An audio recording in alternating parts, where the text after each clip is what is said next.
Hello again, everybody. This is Martin Spriggs with WELSTech, the WELSTech podcast, episode 391 for Cinco de Mayo. That's May 5th for you gringos, 2015.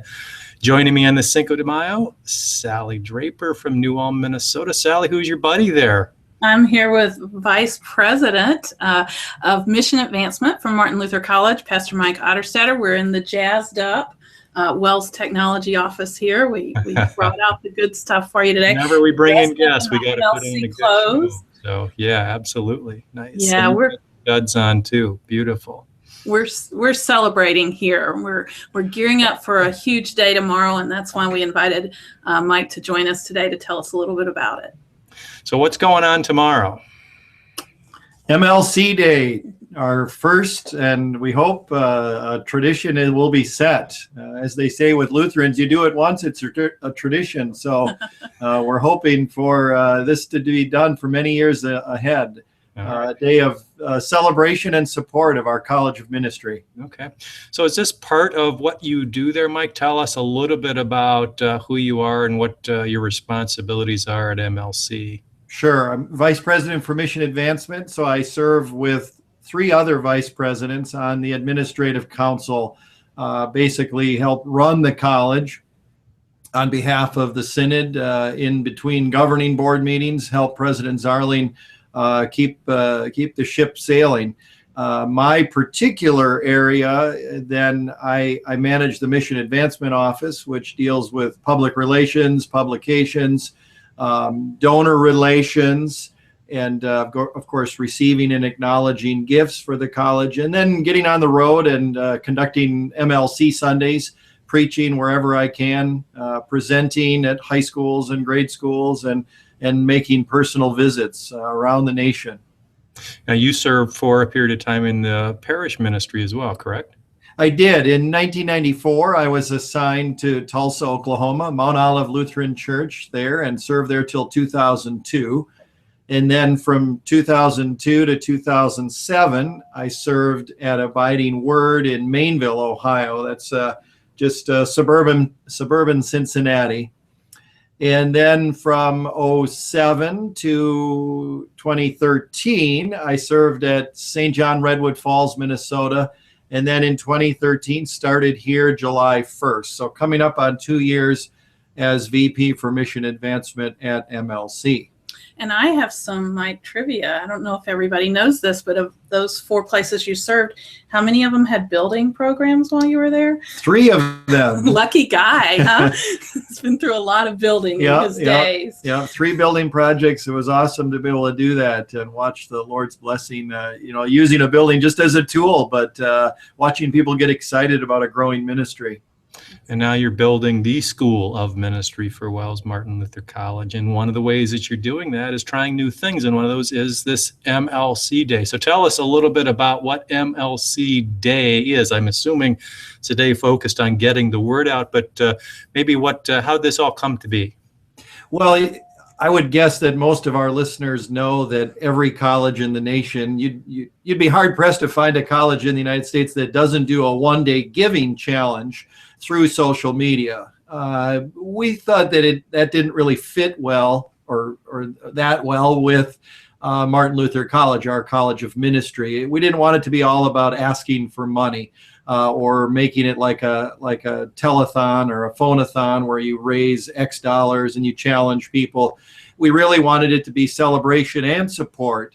And we came up with the 3 thoughts of pray, share, and give. So yes, giving is still a part of it, and it's a lot like, in that sense, other one-day giving challenges. But that's we could say only 1/3 of it. We have a number of prayers on the website. You can click on the web page, and there are prayers for you to read or pray. Unless you want to make up your own, that's wonderful too. And then, of course, with social media, we're asking people to share as well, to repost, to email, whatever they want to do, to use tweet or Instagram, whatever. So is there an on-campus component as well? This is a lot of, digital tools, and we'll talk about a little bit more about those in a minute with the website, but what's going to physically happen on campus tomorrow? Anything? From sun up to sundown and beyond. Really, we have from a morning prayer to a late night in the cafeteria. We'll have roving reporters. We have clips from faculty and staff and students. There's an air Jenga tournament. The VPs are going to be participating in that against some students. They've already had the elimination rounds to get them, to get the field narrowed down to be worthy of taking on the VPs. And air Jenga is simply blowing a little a thing back and forth across the table, and apparently it can get pretty heated. But we're looking forward to that and some other events. Really, just want to bring everyone who can through social media to the campus to get excited with many of our seniors. Think of them going out to their first call. Our pastor track young men going on to Wisconsin Lutheran Seminary. This is one of the most exciting, if not the most exciting time of the year at Martin Luther College. So that's why we picked this time, and that's why we picked social media. That yes, you can tune in all day for various events and video clips and celebration. It's a party going on here. It's very exciting.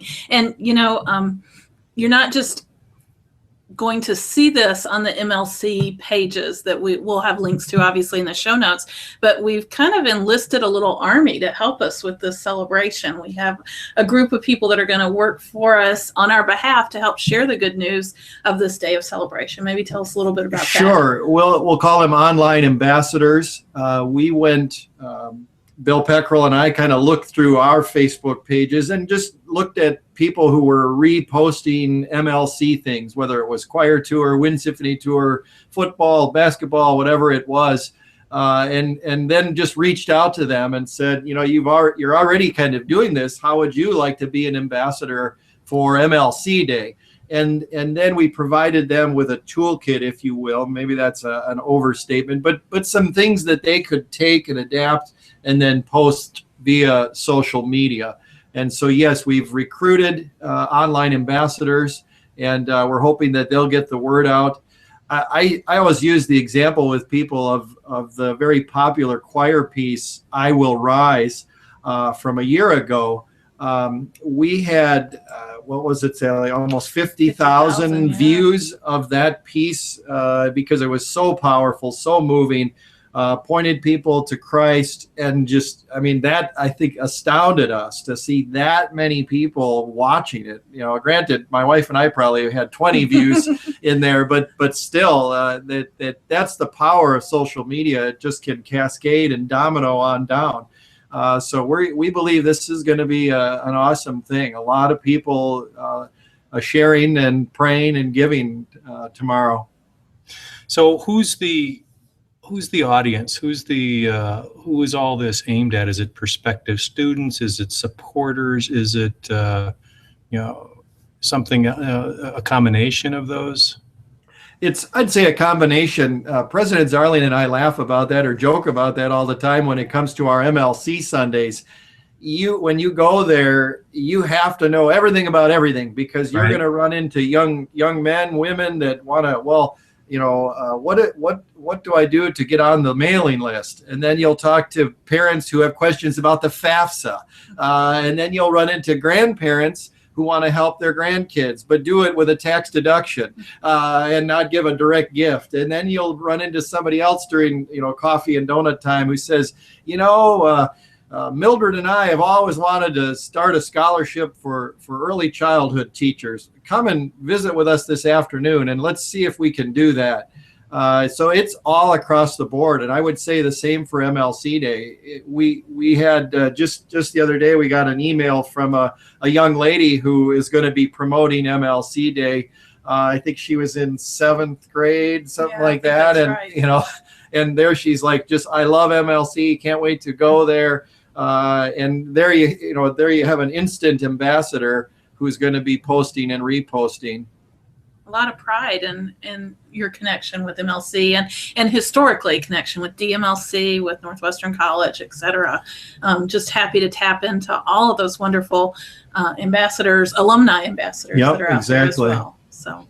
So let's bring this down maybe to the congregations level. You have the experience of being in the parish recently, and in the age of social media. Is this a model that is usable by congregations, let's say, where they can make use of these quote unquote ambassadors and have this similar kind of promotional approach? Yes, I think it could morph into something for the local congregation. It might be a challenge to generate enough critical mass for a St. John Redwood Falls Day. Yes, we had 800 members there, but that might be a challenge. On the other hand, to use online ambassadors and social media to generate interest about upcoming events, that I think we'll see more and more. I would use this as an example.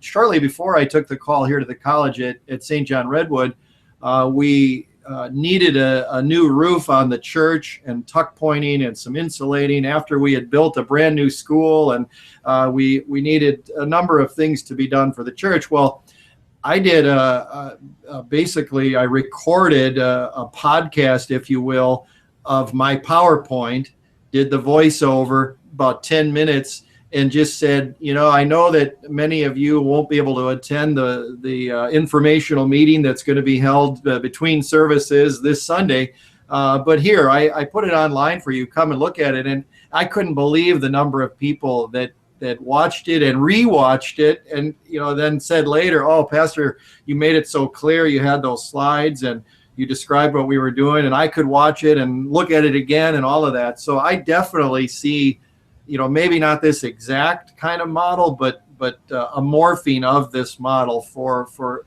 any kind of ministry. And I think from a communication perspective, just making use of those friends of friends connections is a great way to do some outreach, some evangelism type focus things. Yep, exactly. The idea of like for a Christmas service or for a Sunday school service, the preschool kids are singing, all of that via social media. I know in Redwood, at St. John Redwood, when we would do our annual musical, after we built the new school and had room to host it, Dave Gardner and I figured there were between 300 and 400 people there, and about 200 of them were non-members. They were just from Redwood Falls. They had nephews, nieces, grandkids in the play, or just wanted to check it out, something to do in a small town in Minnesota on a Friday night. And again, we were able to post then online the play, and they could watch it again. And so I see some of this already there. It's just really a matter of getting creative and saying, how can we make this work for our congregation? A lot like we did with the online giving days of most colleges. Well, we morphed it. We made it MLC Day with Pray, Share, Give, not just give, not just money. Right. And these kind of days going to take on a new dimension today with social networks. And again, the power of it is in the connected nature of those networks themselves, where you have some of those key people who have some serious social connections, while they may not always be local. Part of, I think, the goal, as you stated it, is certainly awareness that even if somebody doesn't live there in New Ulm, or maybe doesn't have even a student going there, the more people who are aware of the ministry that's going on there, God can use that. Absolutely. Yep, absolutely. I want to just take a minute. We looked a few minutes ago at the website, but we want to point out the mlcday.com website and the fact that you can go here and find prayers.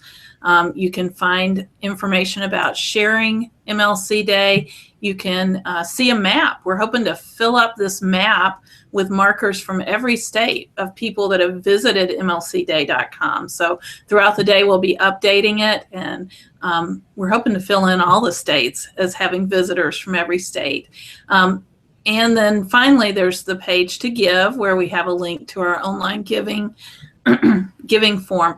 But probably the busiest page will be our Facebook page at facebook.com/MLC-Wells. And there'll be posts going up all day long to highlight the events of the day.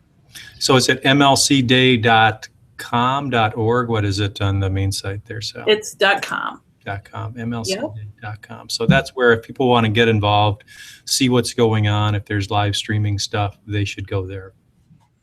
Correct. Okay. Lots of good stuff. Mike, really appreciate you taking some time with us. I know you're on the eve of MLC Day, so you probably got a few irons in the fire, so we'll let you get back at that. But really appreciate you doing that, and we'll be tuning in tomorrow to see how it goes. Thank you, Martin. Have a good day. Yep. Thank you. Blessings. Sally will slide into the center of the screen there. Nice banner back there, Sally. Yeah, it's thanks to Bill Peckrell and all his hard work. Yep. He's got a lot invested in MLC Day. He's been a busy guy. He's our public relations guy here at MLC. Yeah, and I really like the three dimensions: the the pray and the share and the give components, because it really isn't just about kind of raising funds, but raising awareness and raising our voices to the Lord in both thanksgiving and supplication, to ask Him, to continue to bless the work that goes, the very important work that goes on at our training college there in New Ulm, Minnesota. So. Yeah, I was part of the planning of this way back when. It was sometime last year when we had initial meetings, and we thought about the mission of MLC, the training and equipping of these students to go out and spread the good news, and just the electricity that's on this campus in the month of May as we approach graduation and assignments. Great timing for that too. Yeah, just so excited to share that. For sure. So I hope that through these various means, people really get a feel for the important work that goes on here. Yep. And we will reference this in the show notes too, but we referenced it a few times with the ambassador concept. That was something that we've talked about a couple of times previously on the show, and I've shared with other audiences as well when I've talked about the use of social networks, where we had Justin Ware on the show, who was a social media consultant, and shared this concept, which really resonated and made a lot of sense and kind of was the foundation for MLC Day. Yeah, it was. Justin came here and spent a day with us and helped guide us through some of that brainstorming, some of that struggling with, well, when would be a good time of year to do this, and what should we call it, and things like that. Always emphasizing this celebration effect that we really want to convey. What a wonderful gift to the Synod that this School of Ministry is, and share that with everyone. So, yeah, we'll have a link in the show notes to Justin's interview, as you said, Martin. Cool. Let's move on to our next segment, which we call News in Tech. Couple things that we want to talk about. One, we can't not see in the news, and that's the new Apple Watch. There's a bunch of reviews out there. We'll put a link to one of those in the show notes from TechCrunch, but the Apple Watch has made a big splash. A lot of people have it. A lot of people have forked over their greenbacks, or $350+ and the reviews are mixed, I guess I'd say. The reviews that are out there talk about usability, and this is a 1.0 product, et cetera, that maybe this is not as big an improvement over some of the other watches that are out there. But if you're interested, there's no shortage of reviews out there if you think this might be for you. Of course, you need an iPhone for this to work. It will not work with any other kind of smartphone. Sally, what are your thoughts on the Apple Watch? Well, Martin, I'm a fan of watches. I got mine on today. I don't know about you, but that doesn't look like an Apple Watch. It's not. It actually has a second hand and everything. So, yeah, I don't think I'll be investing in an Apple Watch for one reason, my eyes don't work that well on small screens, so I'm not sure it would be super effective for me. My phone is small enough, and sometimes I struggle with it. So, but what about you, Martin? Have you gotten in line to purchase an Apple Watch yet? No, a little rich for my blood, and I'm not sure that it makes a lot of sense to kind of be tied to one platform. Actually, I have a Pebble coming. My son, Aaron, who recently moved down to Austin, went to South by Southwest and went to the Pebble party. That's kind of some of the things they do down there when they do South by Southwest, and met the Pebble CEO.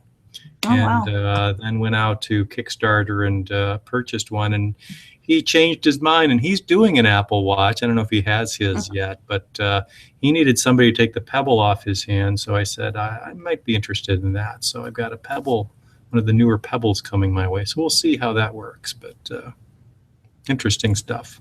I predict a pick of the week in our future. We'll see. Yeah. Pebble pick.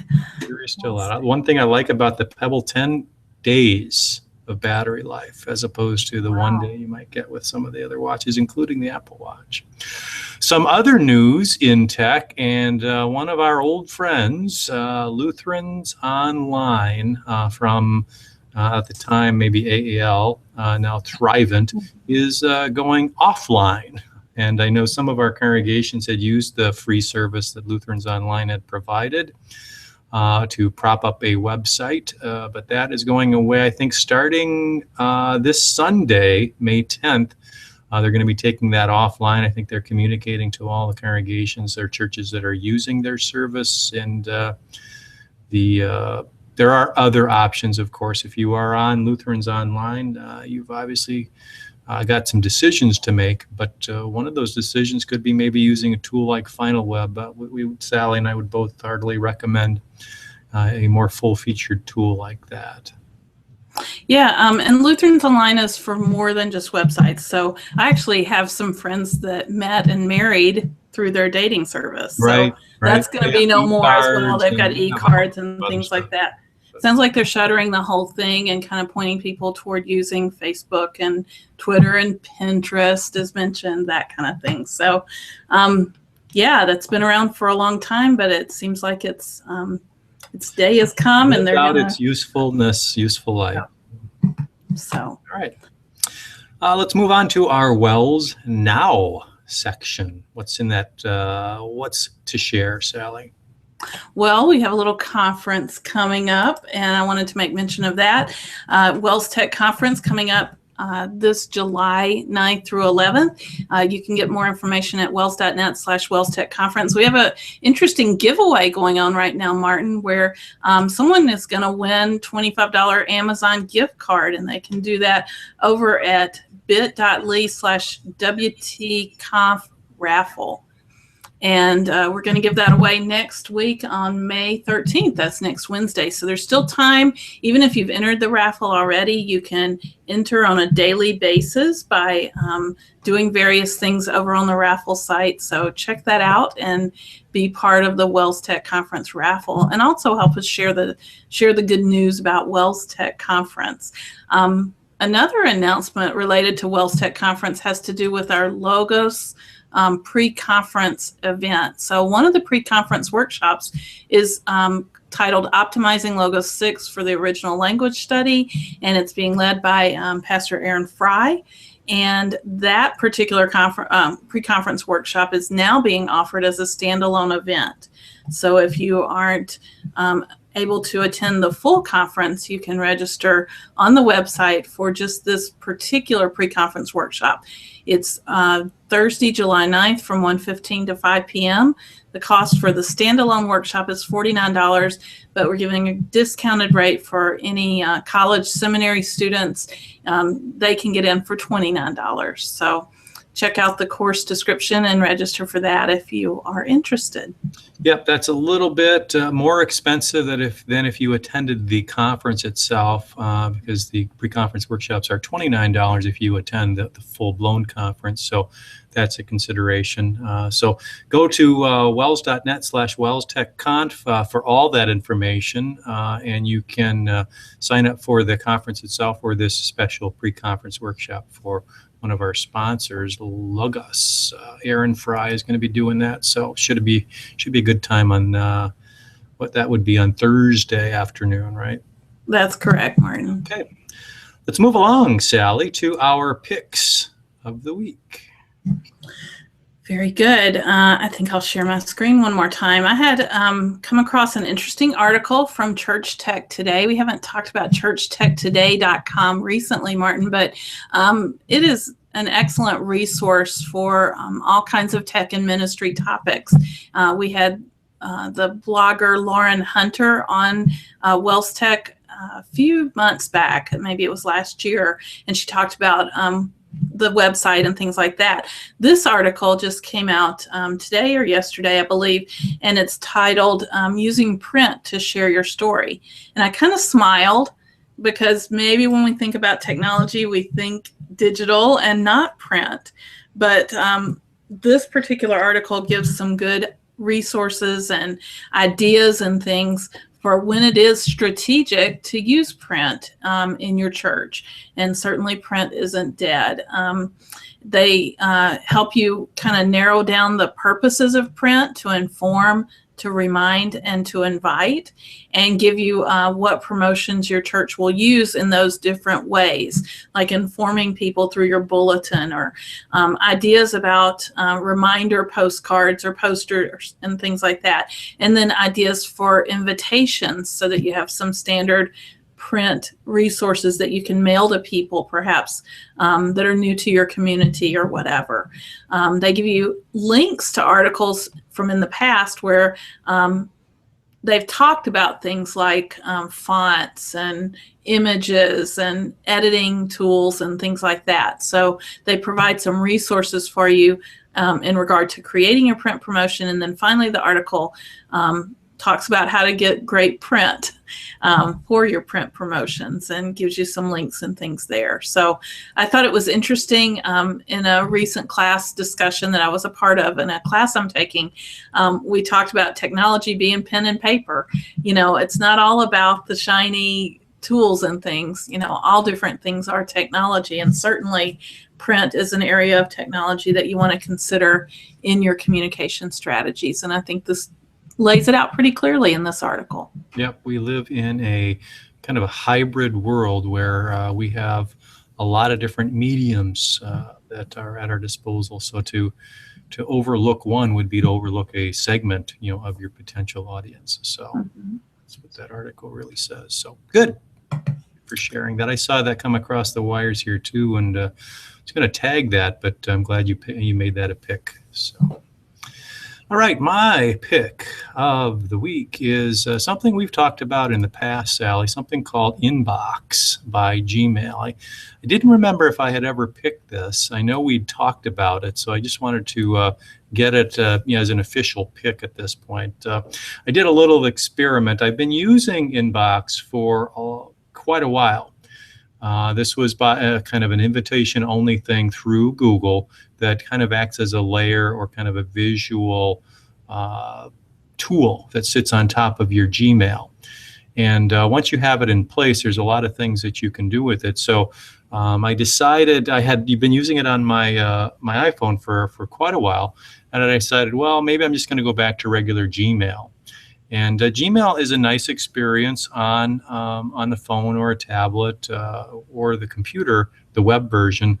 But there were a couple of things that I really missed, so I went back to Inbox. That's why I made it a pick.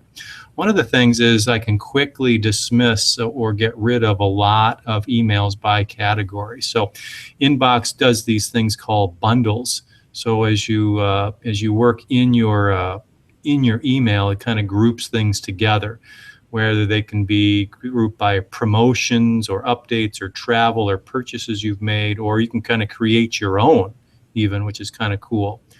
And then as you work in the system, you can dismiss things, you can put reminders on things, which you can't do in regular Gmail. So you can kind of add a little flag that'll just pop it up, or you can even snooze items so that you can say, hey, I don't want to see this right now, but bring it back into my inbox in a day or a couple days or a week or a certain day on a certain time. So inbox is kind of looks like if you're viewing along at home. This is my inbox, my personal inbox. So it's grouped things by promo and by social, and then even by month, things that are sitting in here. And you can pin things, you can set the reminders as I mentioned, or you can simply say, I'm going to mark this done. I don't ever want to see it again. So if I would click on my promos, I'll see everything that's come in that it has determined is a promotional item. And all of these are. So there are people or things or companies wanting me to buy things or consider things. And there's always a little link at the top that says, sweep it away. So if I click that, they're all going to go away. And that's kind of the thing I missed on the mobile device. If you use regular old Gmail to dismiss like 5 things, you'd have to physically tap on a little icon on the left and then hit the trash can item. So that's one of the real benefits of inbox. And you can kind of see that you can create any kind of bundle that you want, and then you can ultimately automate it. So if you've got, let's say, a bundle, you can say, I'm going to say anything coming from a certain address, or anything that includes some kind of item in the text itself or the message itself. And then you can do some ands and some ors around that as well. So you can create kind of rules that would push these into bundles. Then as you look at your whole inbox, you can see all those together in one place. So very cool and free. You just need to request an invite. I think they come out pretty quickly these days. And that's my pick of the week. Well, I've been in Inbox, or have used Inbox, correct? I've been an inbox user on my phone, but I haven't made the dive on my desktop access. Yeah, and I would say that's probably not its sweet spot either. I still use regular Gmail on my desktop, but for smaller devices where you need to kind of process email quickly, Inbox is a nice fit there. So that's probably that's more my pick, is Inbox on your mobile devices. So. Very good. And it's cool looking too. I think they've done a nice job with the design. It's intuitive, etc. So I guess what I was just thinking, Martin, is that there's so many great tools out there. It's about adopting and using consistently. And it's hard to make that leap. But I think when you do, you have to give it time and you have to work with it and use it consistently before you can make a determination. Yep. It's really a valuable tool. So that's why we thank you for doing that on our behalf with Inbox, and we're glad that it's working for you. There are a couple of, full disclosure, there are a couple of things there. At least one thing I don't like about Inbox, even on the mobile device, is that it doesn't allow you to customize your gestures. So for an email, you have to swipe right to archive or delete it. And if you swipe left, that just snoozes it, and then it comes up with a little screen that says, well, do you want to see it tomorrow or next week or whatever, which is the exact opposite of the way the Outlook tool works on your phone. So if I'm in Outlook, I'm sweeping things to the right or to the left to get rid of them. And that's the way it works on iOS too. But here it almost is counterintuitive, where you swipe the other way.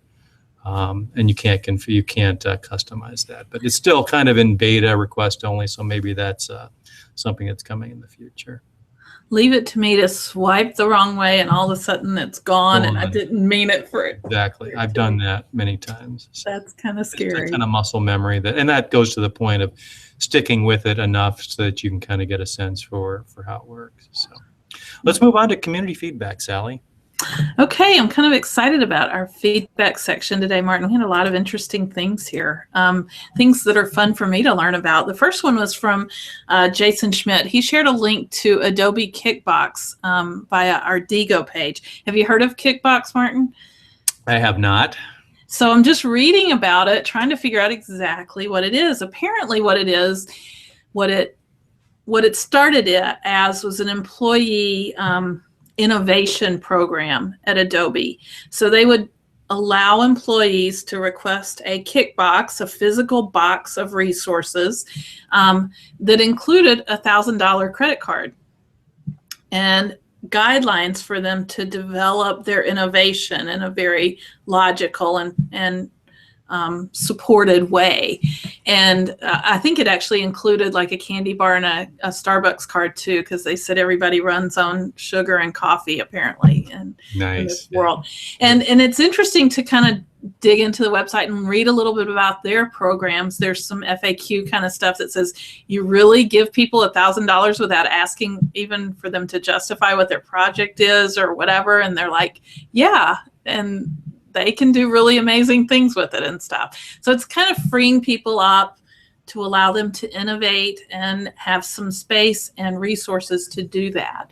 So Adobe's seen great results with this apparently. So they decided to make their process open source and downloadable so you could see what all the resources are besides the $1,000 that they provide to their employees and how they support their employees in developing these innovative ideas. And so I think it's really interesting. I'm kind of wondering about a school church connection, and maybe a version of this would certainly be appropriate to kind of think outside the box about outreach, or with your evangelism committee or whatever.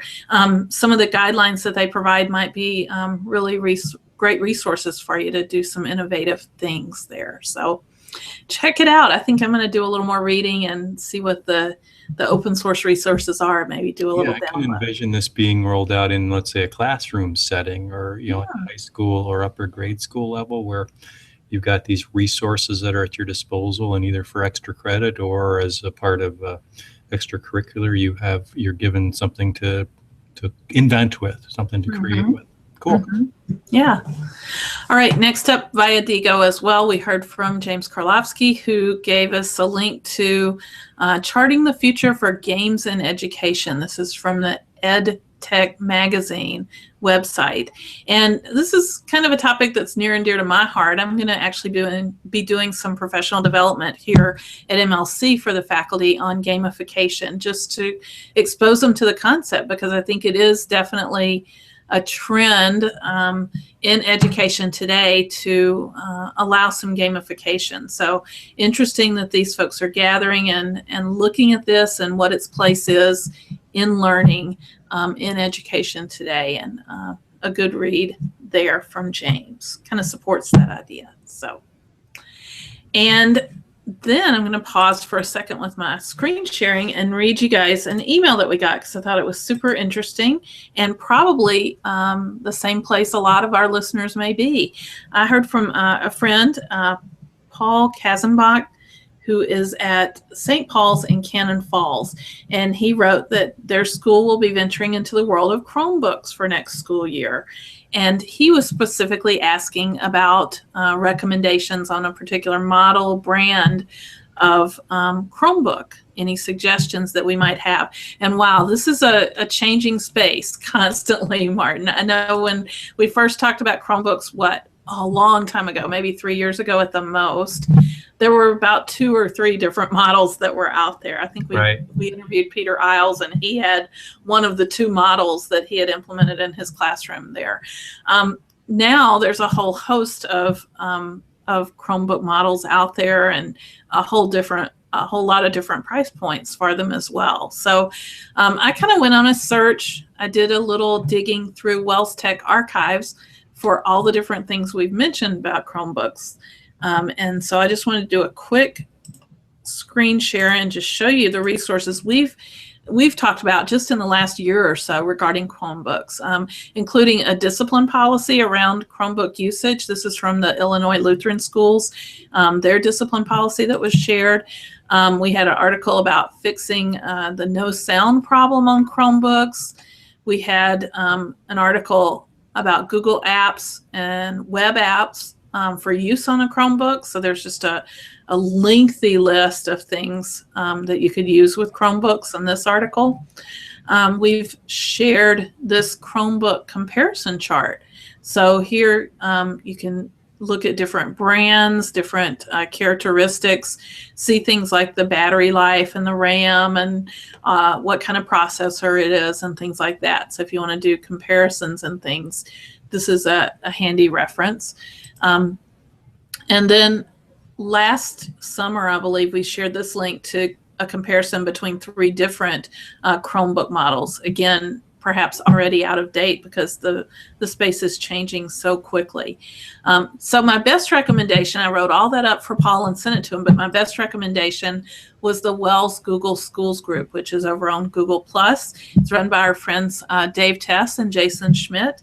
And this is just the most awesome community of folks. There's 162 members currently, and I've seen everything under the sun, including models and recommendations and things like that discussed here in this group. They're very responsive to people's questions and everything. You know, I've got a broken screen, or I'm missing a few keys, or, you know, I'm having trouble with parents not being comfortable with the kids having Chromebooks. What kind of policies do you have? And, you know, just all over the place. So if you are considering Chromebooks for your classroom and aren't a part of the WELS Google Schools community, head on over. We'll have the link in the show notes. And it is a private group, so you have to request access. But I know the people in charge, and I think they'll grant you access. And I think it'll be a good place for you to ask and learn from those and share your experience as well, obviously. Thanks. Good. Yep. Thanks for rounding all those resources up, Sally. That's a broad swath.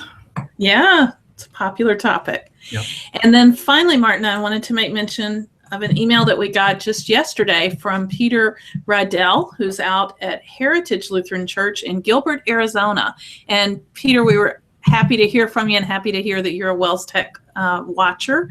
And he is looking at doing some direct mail type campaigns for their congregation through their evangelism committee, and was looking for resources we had mentioned on the show regarding direct mail. And that one was even more of a challenge for me. Eventually, I found some excellent resources that Pastor Rob Gunther had shared, including this website, newmoverchurchpostcards.com. And what this is they will tap into people that have registered for utility services and things like that in your area and allow you to send postcards directly to those people that have just recently moved into your target area for your congregation or school. And Rob, even at the time, had shared a postcard that they had designed for use for their church in Kenai, Alaska. So we have an example link that we can share with you as well.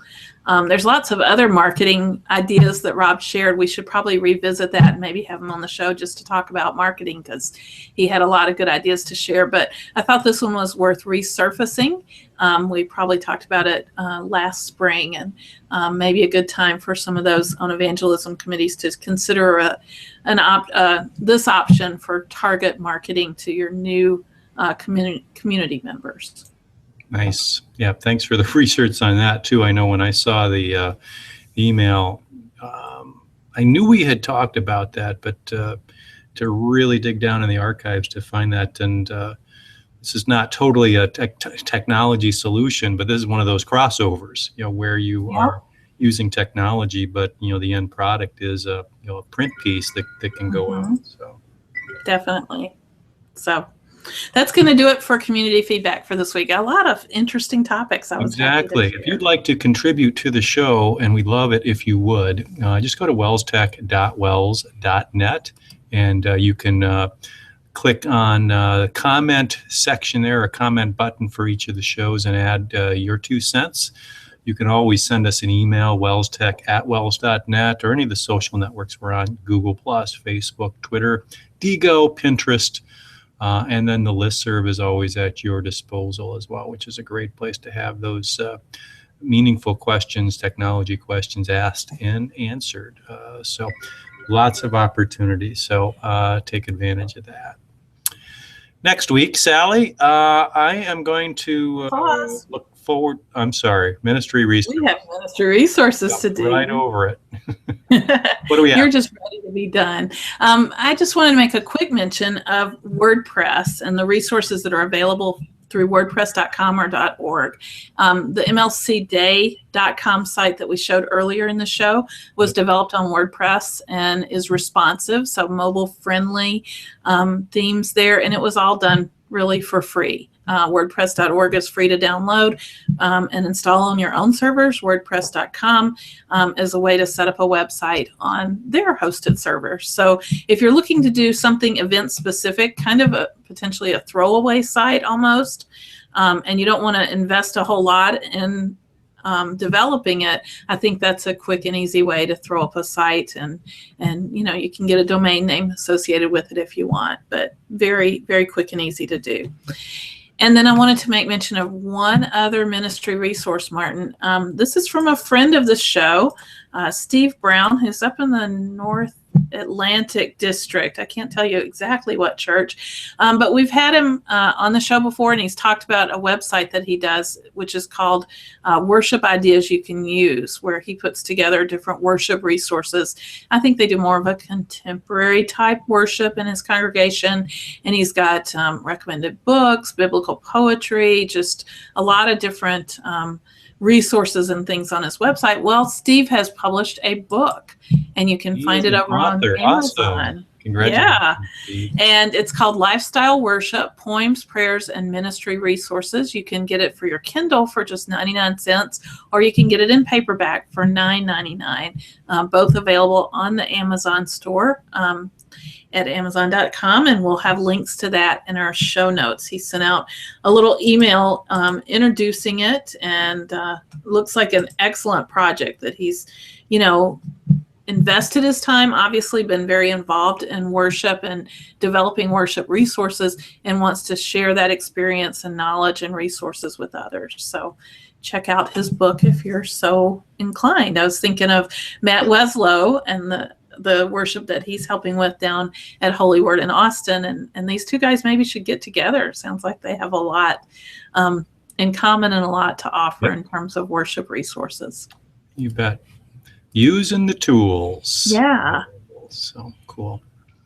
Well, Sally, next week I will just be getting back from a trip to Boise, Idaho, where I'll be working with the Vietnamese church there on some cross-cultural digital strategies. And I think that's going to be the topic for our show, cross-cultural ministry tech. Just what opportunities are out there? Does it differ in how you reach out to cross-cultural opportunities there in your particular area? And I think almost everybody across the Synod probably has opportunities for cross-cultural ministry. So how does tech fit in there? So that's what we're going to be talking about next week, so tune in then.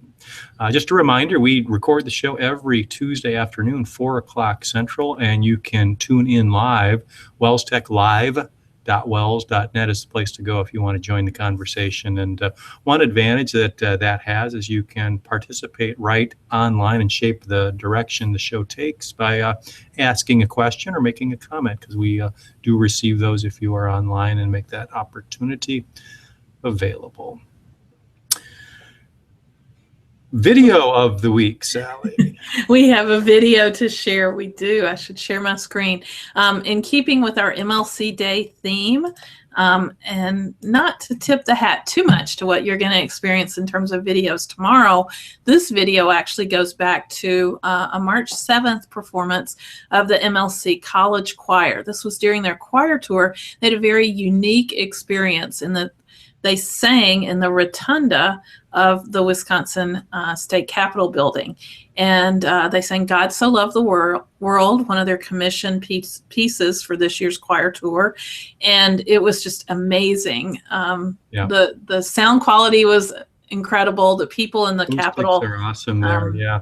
What a refreshing change, because whenever I see that rotunda on the news here in Wisconsin, it's for protesters and people yelling shame, shame. So this is a nice change. A very positive thing. And this one was taken from up high, so you can see the people watching the event and hear the choir's beautiful piece. So we'll have that available on the show notes page, and you can grab the link there and like it yourself on Vimeo as well. Beautiful. Thanks for sharing that, Sally. I think that's going to do it for the show this week. Again, we will talk to you next week. Sally, enjoy the day tomorrow. And just a reminder, everybody, MLCday.com is the place to go tomorrow. You got it. Be there. Blessings on your day, and we'll talk to you again next week. Bye-bye.